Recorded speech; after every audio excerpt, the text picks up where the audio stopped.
Imam ini muridnya Mas namanya Bapak Isak, Pak Isak muridnya Pak Sutomo, Pak yang Surojiwoyo atau Sutomo Mangkujoyo dari sumbernya.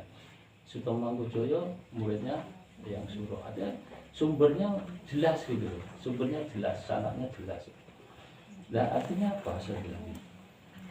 Berkaitan dengan PSHT ada dua kepemimpinan itu di tahun 2016, cerita sejarah ya, sejarah terjadinya ada dua kepemimpinan itu. Karena saya juga pelaku pada saat itu, jadi saya tahu persis sejarah itu. Pada saat itu mangkatnya Mas Tarmadji di tahun 2015, kemudian kekosongan dari ketua umum atau ketua dewan ini dipimpin oleh satu pada saat itu jabatan terakhir Mas Tarmadji itu ketua dewan. Akhirnya ketua dewannya dijabat sementara oleh Mas Wiono dan sekarang ke Jakarta.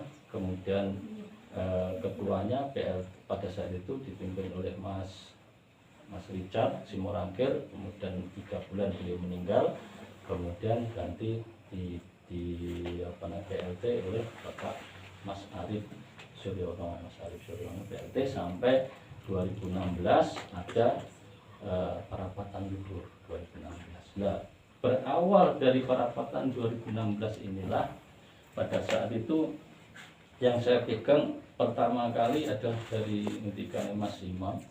Mas Imam menyampaikan apapun yang terjadi PSHT itu tetap maju. Kemudian ngendikan Mas Tarmadji, jadi ada dua Sabdo Pandito Ratu gitu ya. Ini kan Sabdo Pandito Ratu ya, orang tiga. Kemudian Mas Tarmadji juga pernah menyampaikan begini. Itu pada saat itu kami saya Mas Bambang, Mas Tejo dan sebagainya pada saat makan masa meja. Mas Tarmadji menyampaikan bahwa sepeninggal saya nanti akan muncul matahari kembar. Sepeninggal saya akan muncul matahari kembar. Nah, di samping itu ada satu kepemimpinan yaitu tingkat 3. Tingkat 3 itu kalau dia mau meninggal itu harus mendidik tingkat 3, diturunkan ilmunya. Nah, pada saat itu Mas Tarmadji ini sudah mencari badan wadah. Jadi artinya tingkat 3 itu tidak sembarangan, harus ada badan wadah yang memang cocok atau kuat untuk menerima ilmu tingkat 3. Zamannya Mas Tarmadji ada 2. Pada saat dipanggil Mas Imam untuk latihan tingkat 3 itu Mas Tarmadji minta kawan. Satunya Mas Diro, seangkatan Mas Tarmadji. Dan Mas Dironya nggak kuat, meninggal. Karena mahkota tingkat 3 itu ya hanya orang satu gitu. Hanya satu.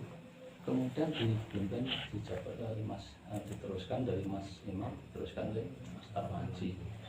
Dan artinya mahkotanya memang turun gitu ya.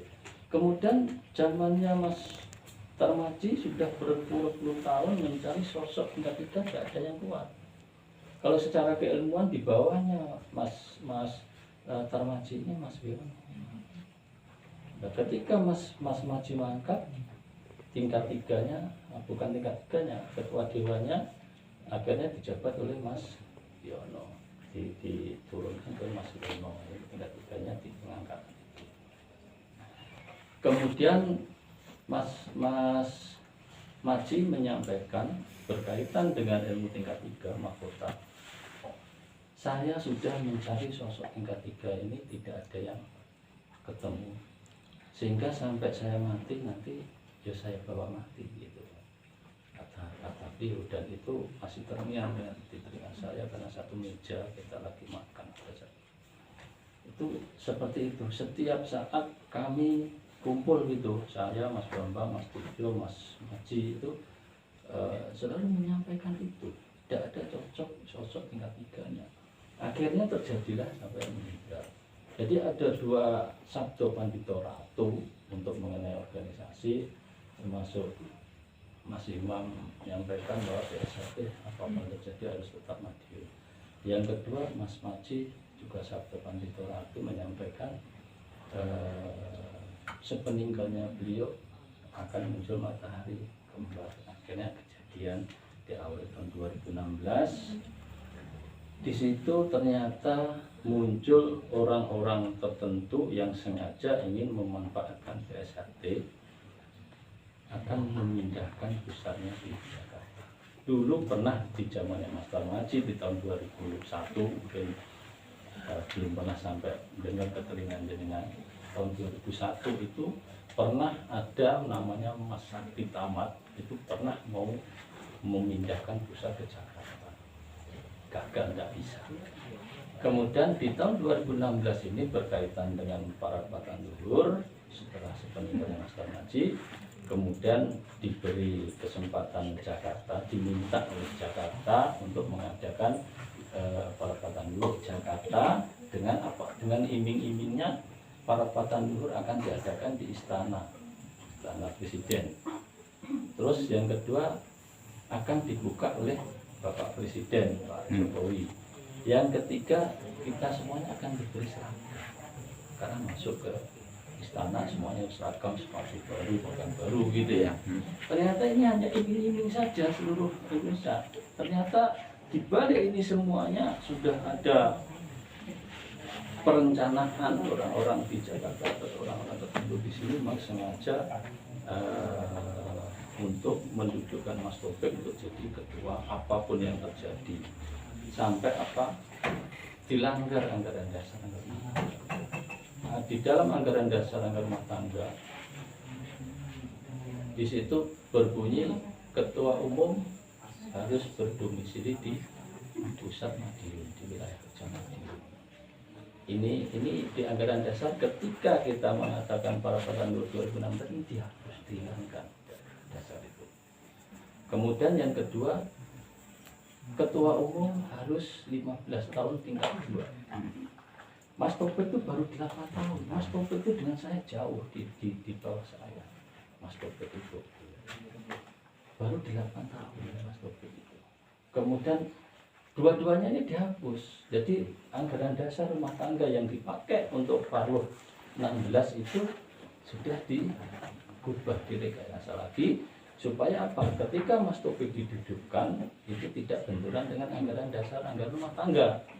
Jadi kemudian sesuai dengan Parluh pemilihan ketua, yaitu voting setiap cabang seluruh Indonesia yang hadir. Di situ satu cabang satu suara. Kemudian pada saat itu ada sekitar 290-an cabang seluruh Indonesia hadir, dan juga ada luar negeri juga ada yang hadir.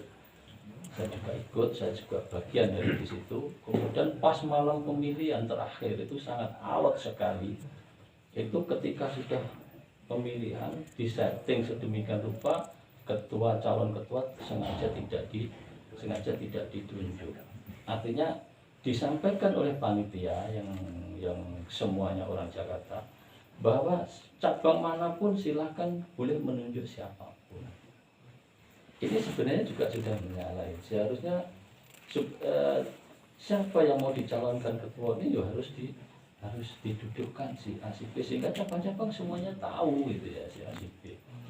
Kemudian setelah voting, kemudian dikumpulkan hasil pemilihan itu, dibawalah satu forum, yaitu di khusus ketua Majelis Luhur. Pada saat itu ada 8 Majelis Luhur rapat di sebuah ruangan dengan sedemikian rupa bahwa Mas Taufik itu hanya dapat 8 suara. 8 suara itu artinya hanya 8 cabang yang milik dia. Kemudian Mas Muljoko itu dapat 108. Kemudian Mas Arif Surya ada dapat 38. Yang lain-lainnya juga ada, hanya dapat sedikit-sedikit juga. Nah, Mas Taufik dapat 8 suara kok ditunjuk untuk menjadi ketua umum. Nah, pada saat itu memang Majelis Luhurnya kan kalau pada saat itu Dewan Pusat itu pada saat Majelis Luhur ya, ketuanya Mas di jabat Mas Wiono ini ditekan di situ, di forum ditekan untuk mengangkat Mas Taufik untuk menjadi ketua pusat. Kemudian hasil voting itu dibakar. Itu saya langsung saksi kunci yang melihat pembakaran sampai itu langsung ke telinga saya, karena yang saksi kunci itu pada satu pangkatnya kolonel dan dia tingkat 2-nya murid saya. Jadi sering saya tugas bareng. Itu saya diceritani semuanya, saya tahu persis di situ. Buktinya dibakar semuanya. Kemudian diangkat, ya sudah, semuanya menerima, semuanya. Mas Diun pun juga menerima pada saat itu, sehingga 1 tahun 2017 itu semuanya sah, walaupun tanda tangan Mas Taufik sah. Nah, perjalanan diawali dari perjalanan Mas Taufik inilah yang boleh dibilang Mas Taufik itu dalam otaknya hanya organisasi, artinya Pak Gurunya itu ditinggal, sehingga dia berkeinginan membesarkan STRAT itu lewat event-event.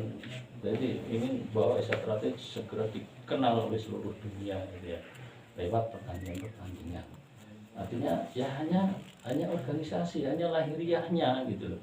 Jadi rohnya PSAT itu adalah Pak Gurun, rohnya adalah Pak Gurun, ini ditinggal. Jangankan kita gembar-gembar ke dunia, mau buka latihan aja kita buat selembaran kan tidak boleh kan? Tidak boleh. Artinya nggak ada paksaan gitu. Ya kalau ada yang ikut silakan ikut. Ya ini digembar-gemborkan seluruh dunia mau mengadakan biar saya terkenal dan itu melupakan dengan majelis luhur atau dewan pusat majelis luhur ini disisihkan seolah-olah itu ya dia paling berkuasa. Kemudian ada beberapa cabang yang komplain, ada 9 cabang itu komplain, hanya dapat 8 suara kok bisa diangkat jadi ketua. Ini ada beberapa cabang yang komplain. Akhirnya Mas Taufik ini ngambil tindakan semena-mena. Itu memecat ketua ini tanpa ada pembelaan, tanpa ada memperhitungkan rasa persaudaraannya, dipecat sedemikian, kemudian diganti orangnya Mas Taufik, orang yang memang orang yang hukum atau diganti. Ada 8 cabang, diawali cabang Magelang, kemudian berkembang beberapa cabang, ada 9 cabang, dipecat demikian saja. Nah, konflik di sinilah berawal dari 9 cabang yang dipecat dengan sepihak ini protes ke Majelis Luhur yang berada di Madiun. 6 dari 8 majelis luhur itu harusnya 9, tapi pada saat itu baru dapat 8. Ya. Proteslah ke Madiun. Nah, ketika protes bukan hanya ke Madiun saja, juga protes ke Jakarta, Mas Taufik. Protes di situ, justru Mas Taufik malah ngambil tindakan hukum, gunakan kekuasaan, melaporkan orang ini ke hukum. Baru sejarah pertama kali PSAT ketika punya masalah dilaporkan ke hukum. Ini awalnya Mas Taufik sendiri yang melaporkan ke hukum itu. Akhirnya begitu proses ini, terus orang cabang 9 cabang ini kan protes ke Madiun, ke Majelis Luhur. Kemudian diikuti cabang-cabang seluruh Indonesia, sebagian Indonesia juga protes. Mas Taufik ini cuma dapat 8 suara, ini bocor yang dibakar tadi itu, bocor bahwa Mas Taufik yang dapat 8, Mas Mojoko 108, kok tidak jadi, bocor. Kemudian Mas Taufik menggunakan dalilnya bahwa ketua umum diangkat oleh majelis luhur karena kedudukan majelis luhur lebih tinggi dari para mantan luhur. Jadi akhirnya sah kan tahun 2017 itu sah, tahun 2016 itu sah bahwa majelis ketua umumnya Mas Taufik, semuanya kan terima. Dan inilah yang konflik ini yang terjadi, tindakan yang tidak perhitungkan persaudaraannya itu ya, konflik itu. Kemudian majelis luhur tahu bahwa Mas Taufik menggunakan haknya, bahwa saya diangkat oleh majelis luhur, yang bisa menurunkan saya adalah majelis luhur.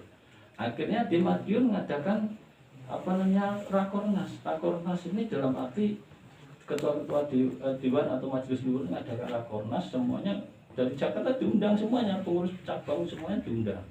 Maksudnya undangan di Madiun ini, dan dari Jakarta itu Mas Topik, Mas Wiono, dan Mas Wilis sebagai sekretaris majelis luhurnya untuk memberi penjelasan di Madiun itu kenapa kok cabang-cabang 9 cabang ini dipecat, itu alasannya apa, untuk diminta pertanggungjawaban itu gitu. Tapi ini sudah dihadiri seluruh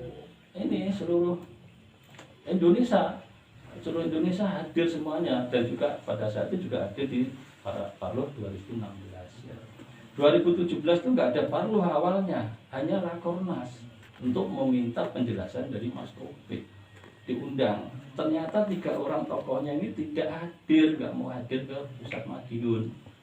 Akhirnya tidak ada kejelasan, terus sepakat seluruh hadirin di seluruh Indonesia ini sepakat bahwa Rakornas ini meningkat menjadi Parlo 17 atas desakan seluruh Indonesia. Artinya bukan Madiun kudeta itu salah. Madiun itu sebenarnya sudah menerima semuanya.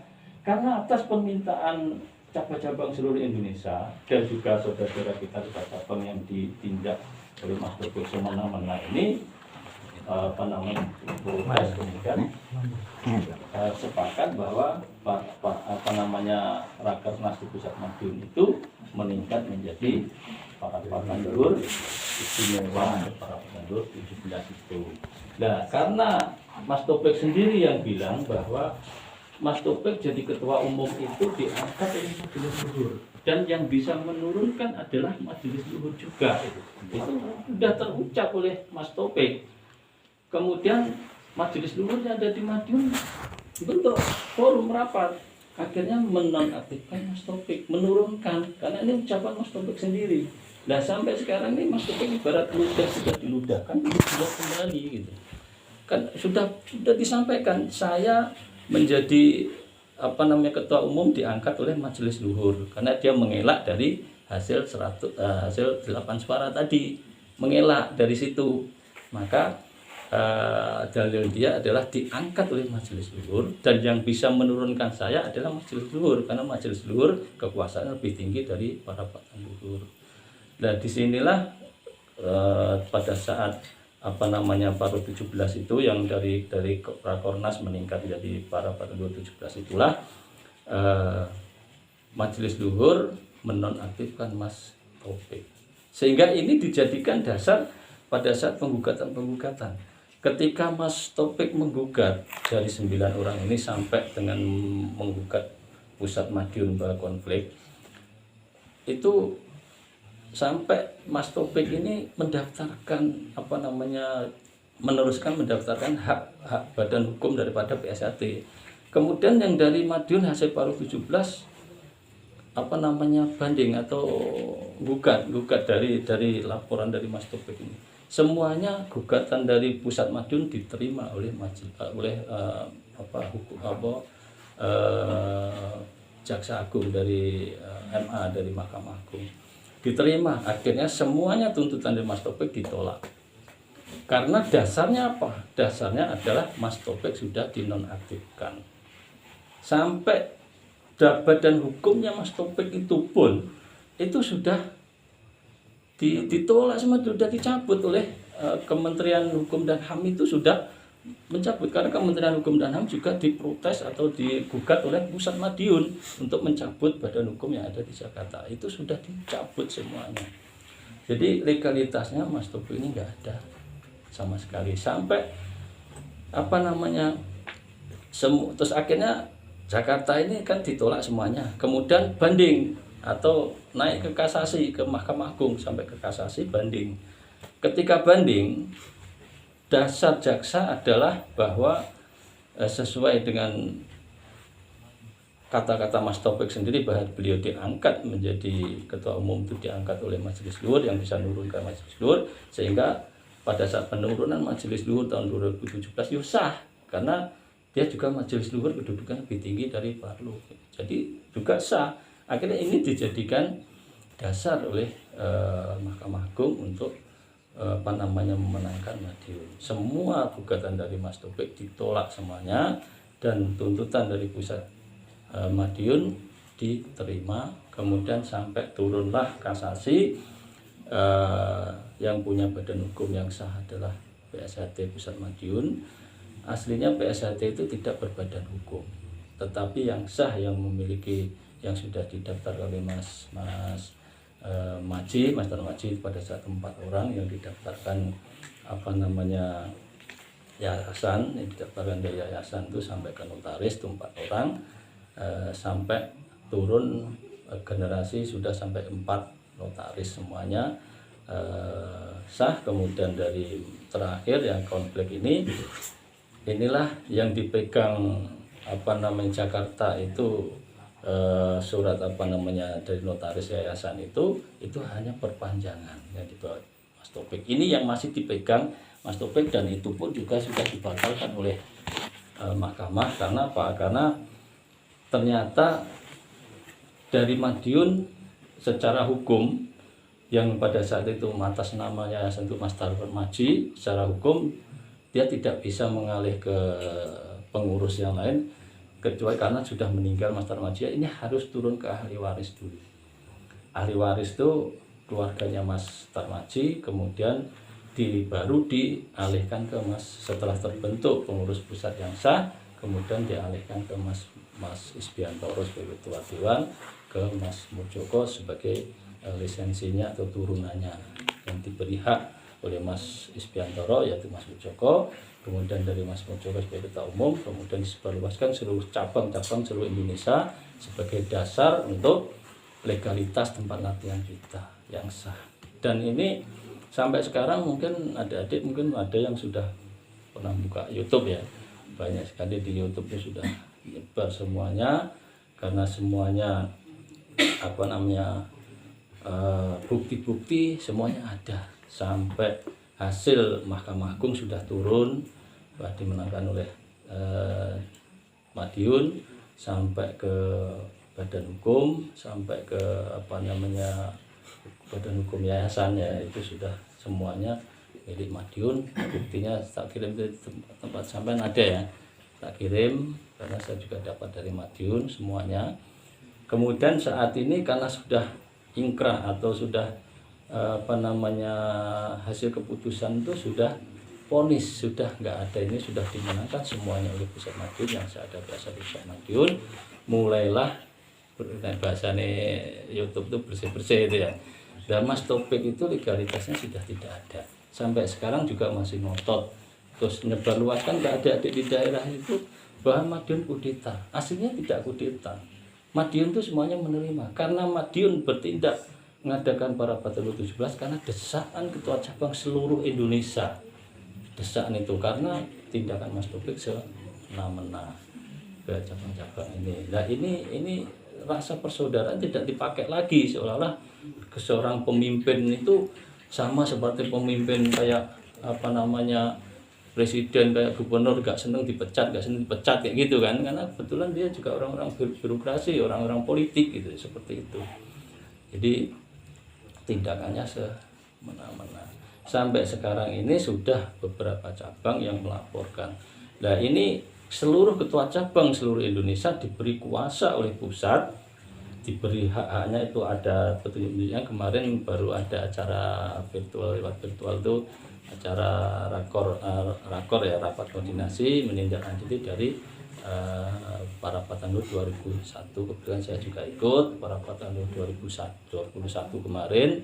Kemudian ditindaklanjuti baru beberapa hari yang lalu lewat rumah masing-masing. Saya juga buka di online di jalur pribadi, jasa jalur pribadi sebagai ketua dewan. Saya jalur pribadi rumah saya juga diberi online. Kemudian cabangnya ke tempat si Mas Nanang di Ruang ya, di Ruang ini di Muba ini ya, kita Muba. Kemudian pada saat rakor kemarin seluruh cabang-cabang diberi hak untuk pusat dan akan dibantu proses pembersihannya siapa-siapa yang masih ikut di Jakarta. Artinya kalau Jakarta memakai baju kayak gini kan, baju ini hak patennya sudah sah Madiun dan sudah ada suratnya dari Kementerian Hukum dan HAM, sudah turun semuanya. kalau orang Jakarta masih make ini saja, make saja, belum latihannya. Jadi nanti berlapis-lapis itu, make itu saja sudah kena sanksi, sudah kena tindakan hukum karena sudah melanggar hak paten dari Madiun. Dendanya berapa? Hukumannya adalah 5 tahun penjara satu orang. Dendanya 2 miliar. Dan denda ini nanti larinya ke negara. 2 miliar ini. Lah kalau kita di daerah ini yang tidak tahu menau, kemudian tahu-tahu ditindak. Cabang tidak menindak langsung itu tidak. Cabang itu hanya begini, misalnya ini sudah diberi track oleh Jakarta, oleh Madiun, sudah diberi tata cara semuanya lewat badan hukumnya kemarin. Kemudian nanti cabang itu disuruh membuat badan hukum juga di sini. Jadi nanti melaporkannya begini. Misalnya saya ketua cabang gitu ya, ada sekelompok yang dari Jakarta. Ketika dia pakai baju kita foto juga. Kemudian ini kita jadikan bukti, kita lapor ke Kapolsek, lapor ke pihak hukum, pihak yang berwenang di situ lapor. Ini pada saat itu ada pelanggaran hak paten si A, nama si A dari alamatnya ini memakai hak paten kami. Kemudian dasarnya hak paten ini dari Kementerian Hukum dan HAM ini, dari hasil-hasil sidang-sidang dari kejaksaan dari Mahkamah Agung ini semuanya bukti lengkap. Kemudian nanti juga didampingi oleh lembaga hukum, nanti kuasa hukum di cabang, kemudian dibantu oleh pusat. Kemudian nanti satu make saja itu dendanya begitu. Dan sekarang ini rombongan Jakarta Mas Topik kalangan atas, yang di bawah kan tidak tahu menau gitu kan, tidak tahu menau. Yang di kalangan di Jakarta itu sekarang ini lagi sudah orang sudah sudah kebingungan gitu loh. Sudah gentar, kebingungan, tapi masih ngotot gitu loh, ngotot loh. Karena dia sudah tidak bisa apa lagi gitu kan. Dan sudah terlanjur gembar-gembor, kemudian pendukung yang di bawah yang tidak tahu menau ini tetap ngotot dukung, karena doktrinnya dari Jakarta kuat. Aslinya gini, ini tak bocorkan sedikit, tapi jangan tidak usah cerita kemana-mana, nanti takutnya malah jadi balik nyerang kita. Karena kita disuruh biasa-biasa saja. Ternyata ada di Jakarta itu dimuati oleh salah satu partai politik yang terkuat di Indonesia aslinya. Dimuati partai politik. Tapi ini kita saja. Jadi jangan libatkan politik ya, jangan disebut politiknya juga. Ini baru kabar-kabar terakhir sudah terkuat gitu kan. Satrate itu kan organisasi yang tidak berafiliasi dengan partai manapun, ya tidak boleh ya bekerja sama dengan partai, saling dukung partai, tidak bukan organisasi berpartai politik, tidak. Jadi Satrate ada organisasi organisasi paseduluran ya, persaudaraan paseduluran non politik dan tidak pernah atau tidak diperbolehkan berafiliasi dengan politik manapun. Nah ini ternyata dikendalikan salah satu politik gitu ya. Setelah terkuak ini semuanya. Lah Mas Taufik itu sekarang kebingungan mau mengadakan para pantan luhur khusus Jakarta di Madiun, ditolak oleh Madiun. Kembali ditolak oleh Bali. Di mana-mana ditolak. Sementara di daerahnya, di cabang-cabang sudah mulai ada yang kebetulan ketua cabangnya yang dari pusat Madiun itu mungkin agak berpendidikan, mungkin ada punya pamor, tentara dan sebagainya, sudah mulai dilaporkan. Kayak sekarang di Metro sudah diproses. Nah takutnya nanti kita di daerah ini nanti tahu-tahu ada polisi yang manggil. Bukan cabangnya, cabang ini hanya melaporkan. Nah apalagi sampai ada kelompok latihan, di foto cepat atau di video, kemudian si bis ini sebagai bukti. Ini sudah bukti dan saksi yang moto juga saksi bahwa ini badan hukum saya, ini organisasi saya, kok dipakai oleh orang ini. Jadi nuntutnya nanti lewat badan hukum atau hak paten dari baju, dari bed, dari latihan senam jurus itu kan ada hak patennya seluruh, ada berapa poin itu ya, itu hak patennya. Nah itu yang berbahaya. Ini saya tidak bercerita bohong. Nah saya juga Channel saya Madiun juga saya mengurang Madiun, dan itu jelas sekali. Bahkan badan hukum kuasa hukum yang dari Surabaya itu kawan saya, adik rating saya yang namanya Sutrisno Budi itu, yang sering bersih lur itu kan, ya kan di YouTube itu sering dianan sama saya. Itu karena saya dekat sama dia, itu adik rating saya. Nah ini saudara sekalian, yang kemudian kayak yang di Bali ini saya mendengar kuat sekali ke sana. Sementara di sana, kemudian saya bercerita dengan nasab sanad ya kayak Pak Ustadz ini. Jakarta itu kalau secara nasab putus. Karena apa? Jakarta itu tidak mengakui Mas Tarmaji. Mas Tarmaji itu ketika meninggal, orang Jakarta ini orang-orang korlap itu di orang korlap Jakarta kan jasamanya orang-orang korlap itu ya. Jenazahnya Mas Tarmaji itu saja mau dikubur di samping Padepokan, tanahnya Mas Tarmaji sendiri di belakang musola itu dihalang-halangi, tidak boleh dikubur di situ, dikira tanah yayasan, dihalang-halangi. Ini kan sudah, padahal dia dididik oleh Mas Tarmaji. Ini seorang murid yang lawan guru, sampai digembar-gemborkan Mas Tarmaji ini perampok, sampai Mas Tarmaji menguasai aset PSHT, padahal sudah diproses secara hukum tidak terbukti semuanya. Kemudian tanah yang untuk makam jenazah Mas Tarmaji itu tanahnya Mas Tarmaji, ada sertifikatnya tanah pribadi. Begitu sudah dibuktikan, sertifikat tunjukkan, baru bisa dikubur di situ. Ini nasabnya sudah putus. Buktinya apa? Jakarta membuat dalil sekarang ini ngumpulnya balung-balung sing tercecer gitu. Dan balung tulang-tulang yang tercecer ini ada tulang-tulang yang memang dari dulu memusuhi PSHT, kayak Korlap, kayak Mas Gimbong yang mendirikan PPSHT juga sudah badan hukumnya dibatalkan, sampai ke perguruan-perguruan yang lain kayak Pilang Bangun, Dukung, Esa Panti, Esa itu diri itu semua. Terus orang-orang yang sudah dikeluarkan oleh Mas Tarmaji karena melawan organisasi, mencemarkan nama organisasi, termasuk Mas Nur Hadi Abbas, termasuk Bagio TA, termasuk ketua cabang Bluro Solo Tigo, sampai ketua cabang Magetan, semuanya sudah dikeluarkan dari PSHT, itu dikumpulkan orang-orang bermasalah. Ya, itu satu, bukti satu. Yang kedua, Jakarta itu sudah merusak tatanan daripada kemurnian ajaran PSHT. Mana buktinya? Satu, dari dulu tingkat 2 itu tidak ada yang perempuan. Wong imam itu kan tidak boleh perempuan gitu kan. Kok Jakarta membuat tingkat 2 perempuan? Ya itu. Ya. Yang kedua lagi, tingkat 3 itu zamannya Mas Tarmaji, Mas Imam itu ya hanya 1. Nah, Jakarta itu seluruh majelis luhur semuanya 9 orang itu tingkat 3. Itu loh, kan aneh. Kemudian tingkat 2-nya, dari dulu tingkat 2 itu pendadarannya naik Lawu. Lah Jakarta naik mana? Kalau di Jambi naik Kerinci, di Sumatera naik Gunung Dempo.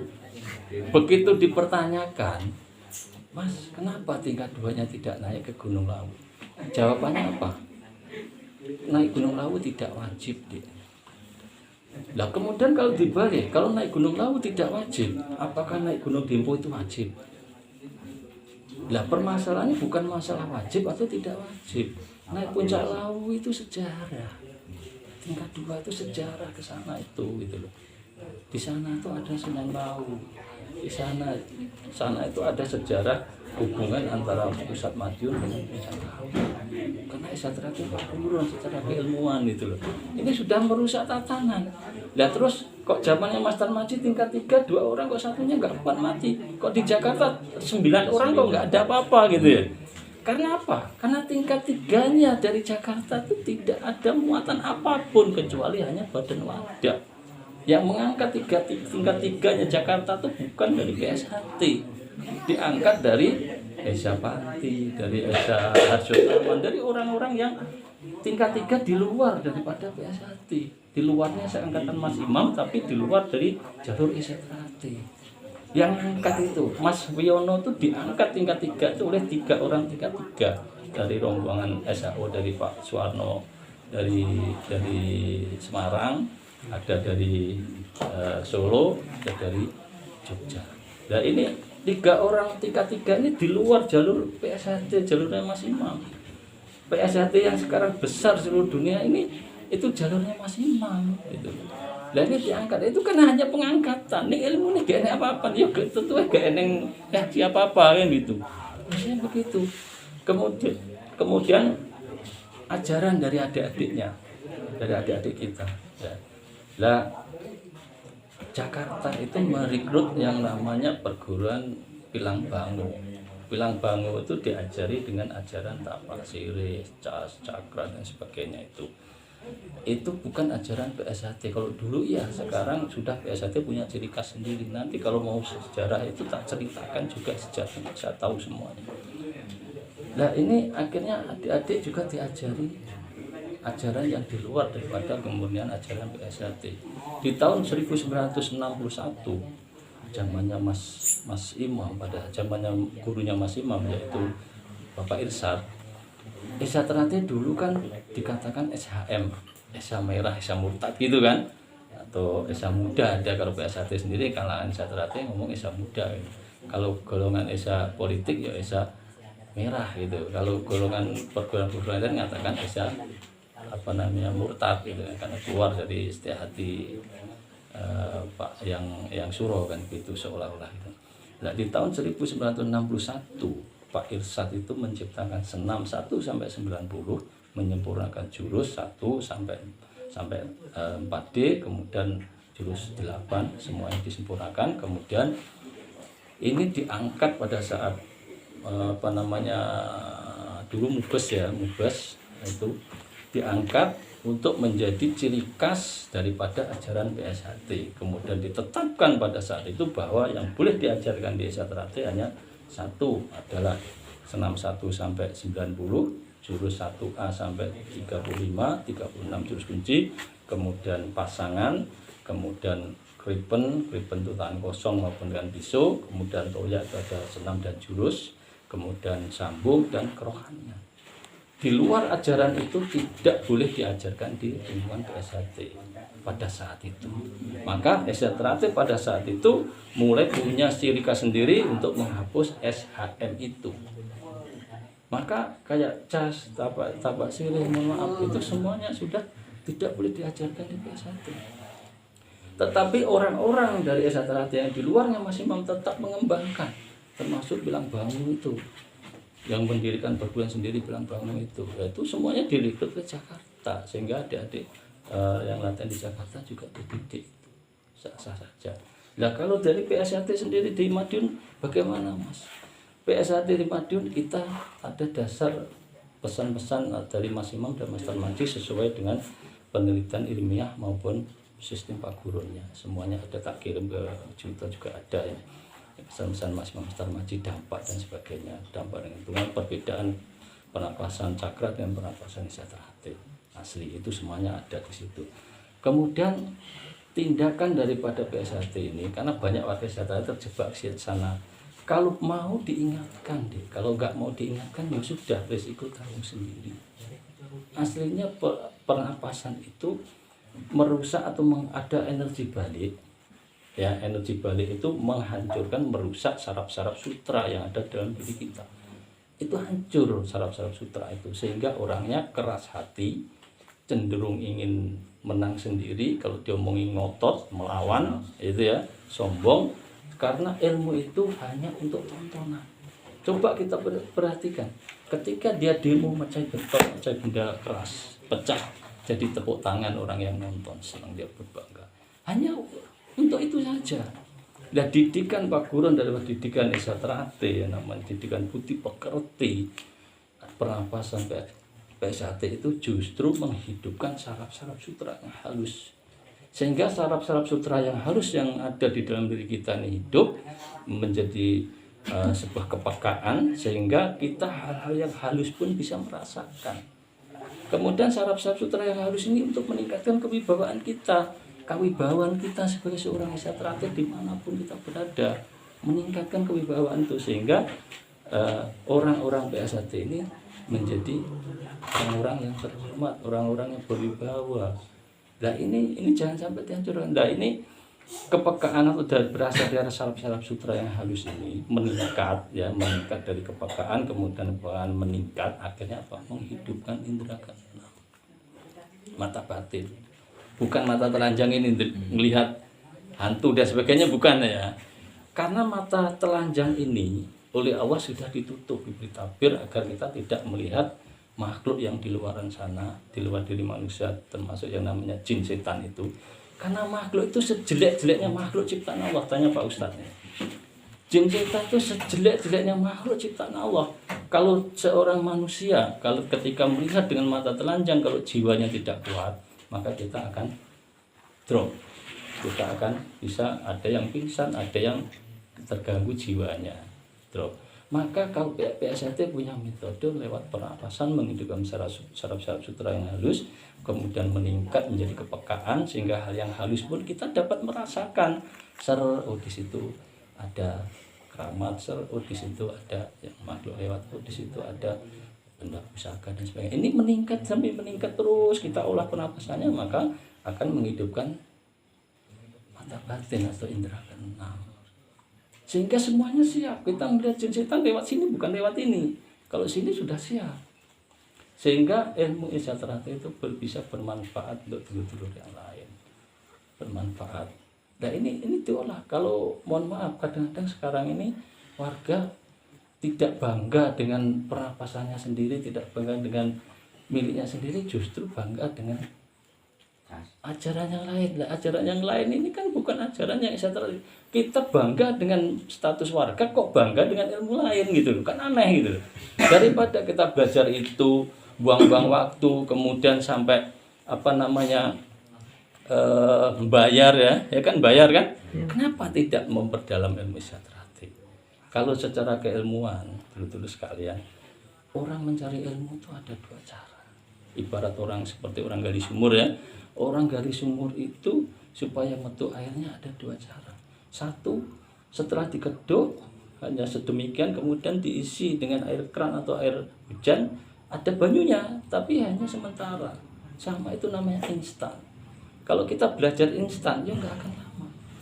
Nah, cara yang kedua diperdalam lagi agar nyumber, agar keluar airnya sendiri. Nah, kalau sudah nyumber, air ini akan permanen dan sumbernya besar permanen. Sama seperti ilmu Isyarat, ada ilmu kedung jeru. Gitu. Ilmu Isyarat kan kedung jeru. Lah, ilmu Isyarat kalau digali terus itu akan nyumber. Yang dinamakan kedung jeru itu kedung jeru ning duwe sumber sendiri, punya sumber sendiri. Sumber itu yang dimaksud adalah hati kita ini. Nyumber ilmu Isyarat nanti nyumber dalam hati kita. Gitu. Nah, kembali ke ngomong ajaran yang lain itu, ada energi bari itu. Kalau diri kita masih kuat, tidak nyerang kita, masih kuat, nanti larinya ke anak, ke istri. Saya sudah menemukan, sudah didatangi 2 orang yang ahli itu, bahkan tukang ngesahkan, tukang ngajarkan, dan sampai kaya, punya mobil, hanya jualan ilmu itu. Satu anaknya buta, larinya ke mata, buta. Alhamdulillah dia sadar semuanya, dihilangkan semuanya. Terus tidak lama, selama 3 bulan tak beri satu pernapasan untuk membersihkan itu semuanya. Anaknya alhamdulillah sehat lagi. Anaknya yang buta, gadis itu di pondok pesantren daerah Linggo. Nah, orangnya di daerah Musirawas di Transubur. Namanya Subadar, tak jelaskan. Jadi saya tidak ngada-ngada gitu ya. Terus rumahnya tuh panas. Kenapa? Orang itu kalau merasa dirinya paling tinggi, ibarat rumput yang berdiri paling tinggi, terpaan angin semakin besar, gitu. Kalau orang merasa sombong, merasa paling hebat, ujian, cobaan juga semakin berat. Dan itulah terjadi pada orang itu. Kiriman orang bola api datang itu tiap malam. Akhirnya dia sendiri secara badannya tidak kuat, jantungnya rusak, dirinya serba enggak tenang dan gelisah. Lah itu baru lari ke anak, masih bisa sembuh. Satu lagi di daerah Pangkalan Bale, namanya Edi, pecel lele, tukang jual pecel lele, sudah datang ke rumah saya. Justru larinya bukan ke anak, larinya satu ke cucunya sampai meninggal, cucu yang masih kecil. Yang kedua lari ke istrinya juga buta. Begitu saya cek datang ke rumah saya lihat cara mata batin saya lihat kembang warna merah hidup, kembang hidup ya, warna merah jambu kayak gini hidup. Ternyata itulah cakra kembang yang dipelajari dia, lari ke istrinya, buta matanya. Kemudian saya tidak menjelaskan ke si A, saya hanya melihat itu supaya saya melihat kembang warna merah jambu. Saya kasih isyarat seperti itu, ternyata dia tidak tanggap. Saya tidak mau membantu selama dia tidak sadar, selama dia tidak mau menyadari seperti yang dari musyawarah kan dia semuanya sadar. Balik sudah bagus. Nah ini menjadi ya jualan sampai punya mobil ya hanya jualan ilmu. Karena apa?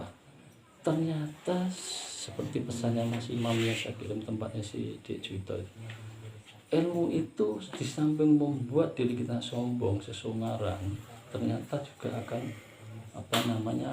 membuat rezeki kita seret, hidup tidak tenang, cenderung dengan gelisah. Ilmu itu rezekinya seret. Dia kalau tidak jualan ilmu ini, jelaslah rezeki lain itu ditutup. Sekarang pecel lelenya dulu ada 2 bisa bangun rumah, semuanya ditutup, semuanya udah gak ada lagi penghasilan. Akhirnya jualan itu di samping itu sampai juga menjadi ketua perkumpulan kuda kepang. Ya jualan dari ini terus cari mangsa kemana-mana. Lah kalau kita kembalikan adik-adik sekalian, kita ini sebagai seorang pelatih kan, melatih itu sebenarnya kan ibadah ya, dakwah. Kata Al-Quran yang disampaikan oleh Allah, sampaikanlah yang berasal dariku kebaikan itu walaupun hanya 1 ayat. Ya Pak Ustaz ya, sampaikanlah kebaikan itu walaupun hanya 1 ayat.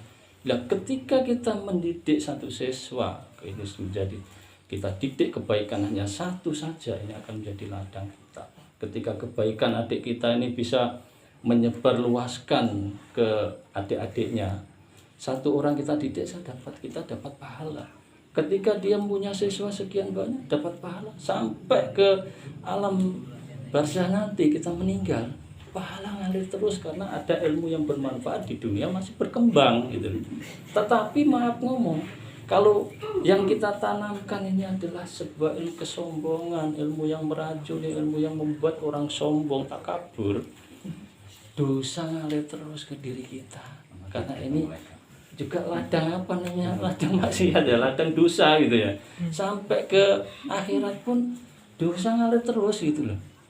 Nah ini adik-adikku yang saya banggakan, betul saya hanya mengingatkan demikian, semuanya kembali ke diri panjenengan. Monggo kalau sampean mau terus yo monggo ya, toh risiko kan kamu sendiri yang pakai ya, yang menerima jenengan diri, bukan saya hanya mengingatkan sebagai orang tua.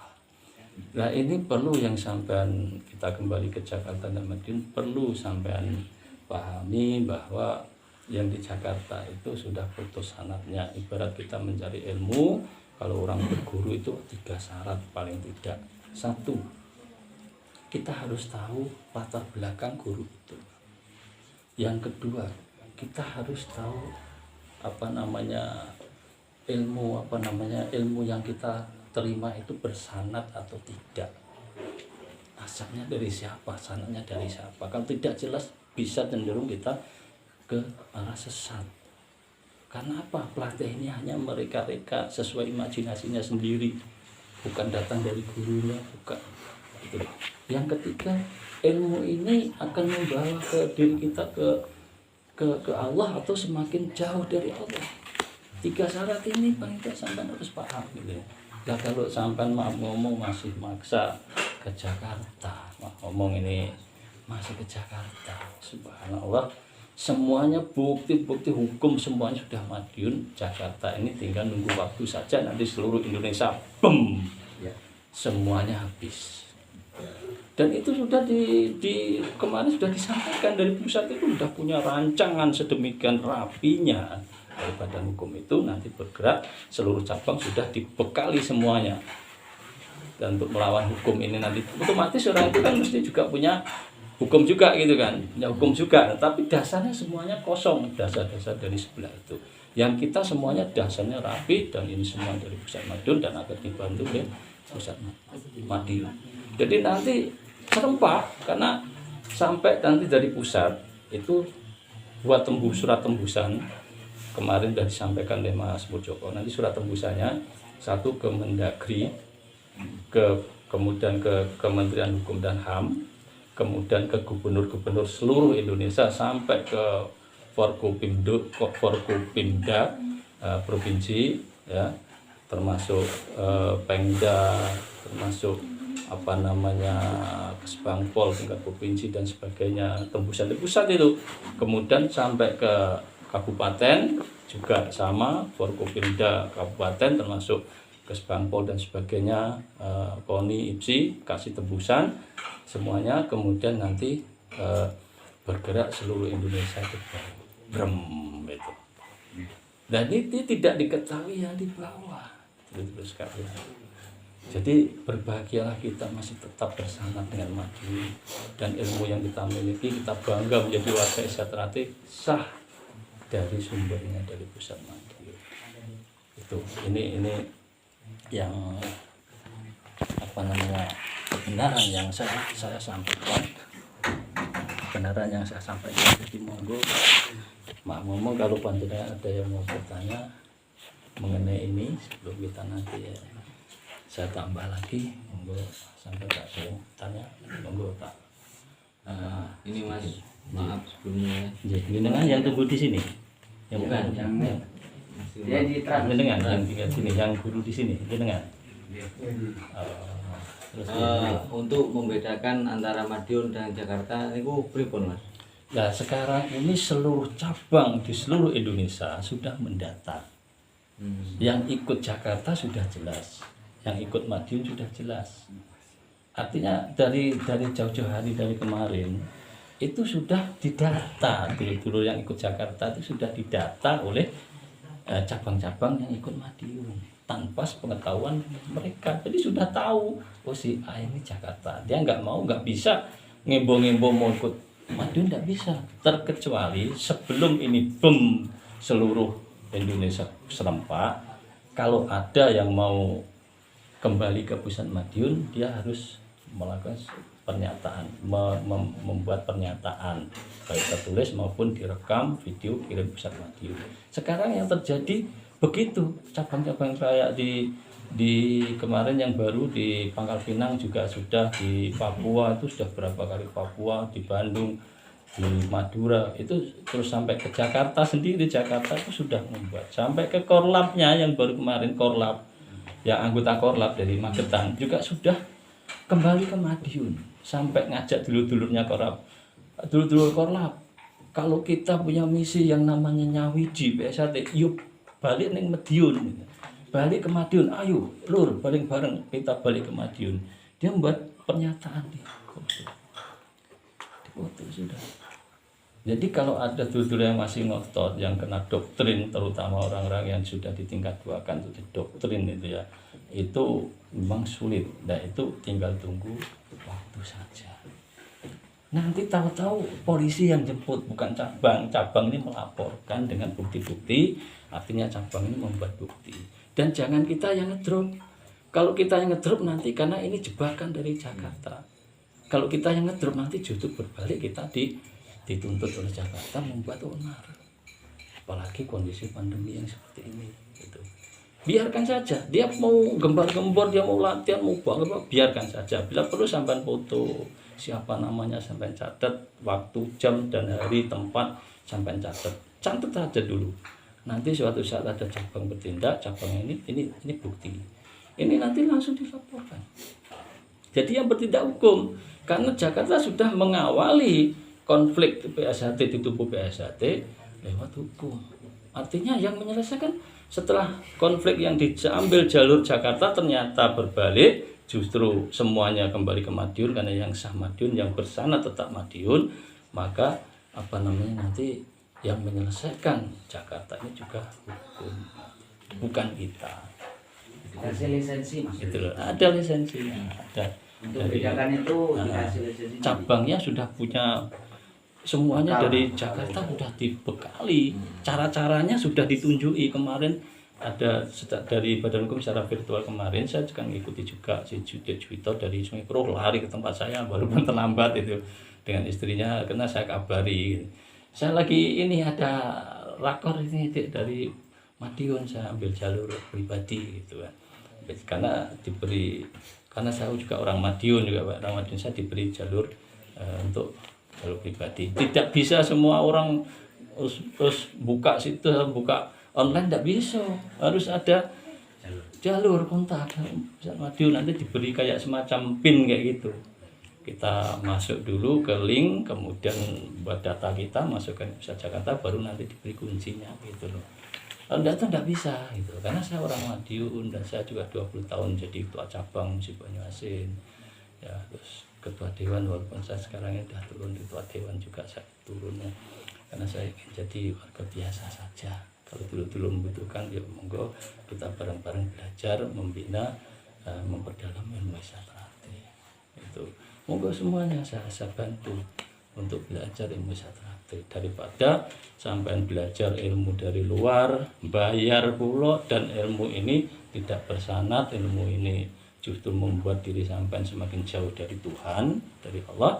Kenapa tidak memperdalam ilmu Isatrate sendiri? Pernapasan Isatrate itu adik-adik sekalian, sedikit saya bukakan. Di dalam Sapta Westatama sampean pernah baca belum? Sapta Westatama. Sapta itu 7 bahasa Kawi, Sapta itu 7, Wasita itu tuntunan, Tama itu utama. Jadi ada 7 tuntunan utama. Itu menyadarkan diri kita dengan Sang Kolek, menyadarkan hubungan kita dengan alam, diri kita dengan lingkungan ya, sampai ke keseimbangan, sampai ke yang terakhir, poin yang ke-7 itu bunyinya begini, yang ke-7 saja yang saya sampaikan karena itu berkaitan dengan pernafasan. Yang ke-7 itu berbunyi, barang siapa yang terbiasa melatih merasakan rosing roso, dia akan merasakan pusatnya rasa. Bunyinya begitu. Itu adalah pernapasan. Orang pernapasan itu belajar olah roso, melatih merasakan hati batin. Di dalam ajaran Rasulullah pernah menyampaikan, dalam diri manusia ada segumpal darah. Bila mana darah itu baik, maka lingkungannya juga akan baik. Tapi bila mana darah itu jahat, semuanya juga akan jahat, diracuni. Sehingga hati kita misalnya belajar ilmu lain, hati kita keras, maka semuanya akan teracuni. Kesombongan, keangkuhan, terus ingin menang sendiri gitu kan, ini udah teracuni lewat hati kita. Tapi kalau lewat pernapasan PSHT, dari sekalian itu memberi makan hati, membesar hati, memperbaiki hati. Akhirnya apa? Hati kita yang dinamakan setia hati itu kan, setia hati itu kata lain dari keimanan. Hasilnya kita yakin dengan hati kita, keimanan, iman di dalam hati kita, iman. Kemudian hati kita nanti terbimbing dalam pernapasan baik, diberi zat kesah atau energi alam kesah menjadi baik, menjadi membesar. Kemudian hati kita ini yang akan membimbing kita, membimbing ucapan kita ke arah yang baik, perilaku kita baik, pikiran juga baik-baik. Hati kita, maka nanti hati kita akan didudukkan ke porsinya sebagai raja hati kita, karena pada dasarnya hati itu selalu berkiblat ke Allah, berkiblat ke Tuhan. Tapi kalau belajar yang di luar itu sesungguhnya adalah mendewa-dewakan nafsu, karena yang diolah itu adalah nafsu, yang dinamakan nafsu dari elemen api, unsur api. Unsur api itu kan nafsu yang dibatasi oleh jin setan. Nah kalau orang belajar di situ tidak mempan dibacok, coba kita lari ke ajaran agama. Pernah nggak Allah menciptakan manusia dalam sejarah tidak mempan dibacok dan mempan ditembak? Tidak ada. Nah kemudian kalau orang belajar seperti ini, siapa ini yang melindungi orang ini? Pasti ada campur tangan makhluk Allah di luar diri manusia, gitu. Pasti orang itu bekerja sama dengan makhluk di luar diri manusia, gitu loh. Nah ini suatu saat orang yang bekerja sama dengan makhluk jin ini yang melindungi diri kita, bahasanya Mas Tarmaji begini, yang sering diajarkan ke saya. Bareh pinampane tempuke Poncoboyo blinjani janji, itu jin. Bareh pinampane, kalau kita sudah yakin betul bahwa dengan ilmu ini, sudah yakin betul-betul, Ya diyakini betul-betul seolah-olah ini kok datang dari Allah gitu kan. Tempuh Poncogoyo yang sudah ditakdirkan oleh Allah yang akan menimpa diri kita, jin setannya akan lari. Begitu kita sudah terjebak, dia tepuk tangan. Dia janji dia, gak melindungi kita lagi. Tepuk tangan, dia sudah terjebak, kita sudah terjerat masuk dalam jebakan jin setan itu. Setelah itu ngomong, kalau kita gali dari atas, ya, yang namanya persaudaraan. Persaudaraan itu apa? Kalau bahasanya setelah hubungan hati dengan hati, ya, hubungan manusia dengan manusia gitu ya. Kalau bahasanya agama, persaudaraan itu bahasanya agama adalah ukhuwah. Iya, Ustaz ya.